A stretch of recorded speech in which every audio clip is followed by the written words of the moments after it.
Om Swastiastu. Perkenalkan, nama saya Ana Agung Dwiandari dari kelas 11 PS 3 nomor absen 4. Menurut saya ada banyak peristiwa penting yang terjadi menjelang proklamasi bangsa Indonesia. Berikut ini adalah urutan kejadian sejarah kemerdekaan Republik Indonesia. Pertama, Jepang menyerah kepada sekutu.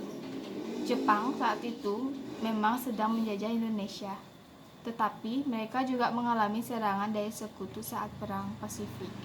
Pada tanggal 6 Agustus 1945, terjadi pengeboman Hiroshima oleh sekutu. Sementara di Nagasaki, bom terjadi pada 9 Agustus 1945. Akibatnya, 14.000 penduduk Jepang yang menjadi korban dalam peristiwa itu. Hal ini yang membuat Jepang akhirnya mengaku kalah dari sekutu. Buntut dari momen tersebut, Jepang pun membebaskan Indonesia.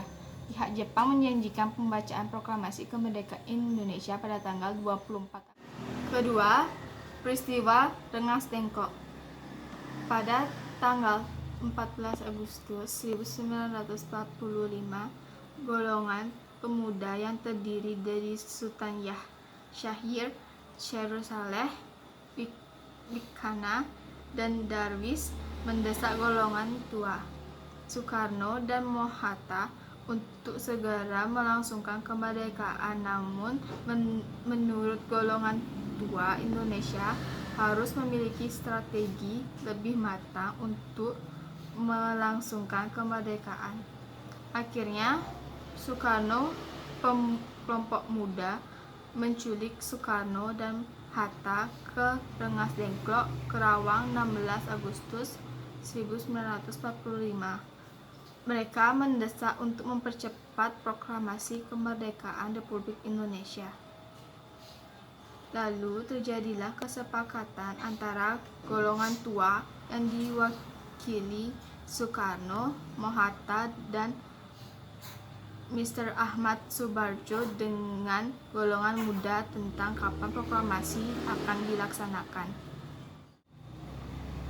3. Perumusan teks proklamasi. Setelah adanya melakukan kesepakatan antara golongan muda dan tua, diadakanlah pertemuan PPKI di rumah Laksamana Maeda, Kepala Kantor Penghubung Angkatan Laut Jepang. Rumah beliau telah dianggap menjadi tempat paling aman untuk dilakukannya perumusan teks proklamasi. Rapat tersebut bertujuan untuk merumuskan teks proklamasi yang dihadiri oleh pihak dari golongan tua dan golongan muda pada tanggal 16 Agustus 1945. Teks proklamasi tersebut diketik oleh Sayuti Melik. 4.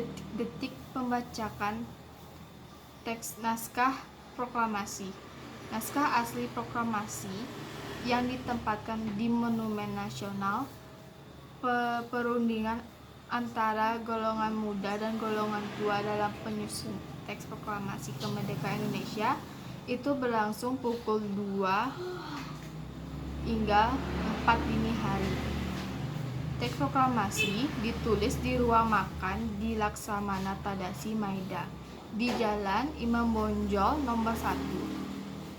Para penyusun teks proklamasi itu adalah Insinyur Soekarno, D.S. Mohatta, dan Mr. Ahmad Subarjo. Konsep teks proklamasi ditulis oleh Insinyur Soekarno sendiri. Di ruang depan hadir BM Diah Sayuti Melik, Soekarni, dan Swediro Soekarni telah mengusulkan agar yang menandatangani teks proklamasi itu adalah Insinyur Soekarno dan Drs. Muhammad Hatta. Atas nama bangsa Indonesia, teks proklamasi Indonesia itu diketik oleh Sayuti Melik. Pagi harinya pada tanggal 17 Agustus 1945 di kediaman Soekarno, Jalan Gangsaan Timur 56 telah hadir antara lain Suewirjo Wilopo, Gafar Pringgodigoto, Tabrani, dan Trimurti. Acara telah dimulai pada pukul 10 dengan pembacaan proklamasi oleh Soekarno dan disambung pidato singkat tanpa teks. Kemudian bendera merah putih telah dijahit oleh Ibu Fatmawati, dikibarkan, disusul dengan sambutan oleh Suewirjo, Wakil Wali Kota Jakarta saat itu, dan Moewardi, pimpinan barisan pelopor. Pada awalnya, Trimurti diminta untuk menaikkan bendera, namun ia menolak dengan alasan pengerekan bendera sebaiknya dilakukan oleh seorang prajurit. Oleh sebab itu, ditunjuklah Latif Hendraningrat, seorang prajurit peta, dibantu oleh Soehoet untuk tugas tersebut.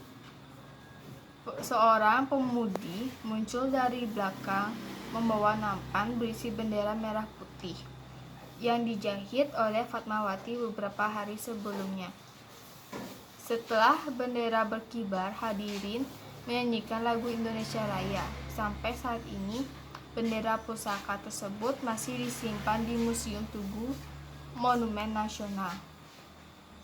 Setelah upacara selesai berlangsung, kurang lebih 100 orang anggota barisan pelopor yang dipimpin oleh S. Prata datang terburu-buru karena mereka tidak mengetahui perubahan tempat mendadak dari Ikada ke Penggasaan. Mereka menuntut Soekarno untuk mengulang pembacaan proklamasi, namun ditolak. Pada akhirnya, Hatta memberikan amanat singkat kepada mereka. Pada tanggal 18 Agustus 1945, Panitia Persiapan Kemerdekaan Indonesia atau PPKI mengambil keputusan dengan mengesahkan dan menetapkan Undang-Undang Dasar sebagai dasar negara Republik Indonesia yang selanjutnya dikenal sebagai UUD 1945. Dengan demikian, terbentuklah pemerintahan Negara Kesatuan Indonesia yang berbentuk Republik atau NKRI dengan kedaulatan di tangan rakyat yang dilakukan sepenuhnya oleh Majelis Pemusyawaratan Rakyat atau MPR yang akan dibentuk kemudian. Setelah itu, Insinyur Soekarno dan Muhammad Hatta terpilih atas usul dari Otto Iskandardinata dan persetujuan dari PPKI sebagai Presiden dan Wakil Presiden Republik Indonesia yang pertama. Presiden dan Wakil Presiden akan dibantu oleh sebuah Komite Nasional. 5. Peringatan tanggal 17 Agustus 1945. Setiap tahun pada tanggal 17 Agustus, rakyat Indonesia merayakan Hari Proklamasi Kemerdekaan ini dengan meriah, mulai dari lomba panjat pinang, lomba makan kerupuk, sampai upacara militer di Istana Merdeka. Seluruh bagian dari masyarakat ikut berpartisipasi dengan cara masing-masing.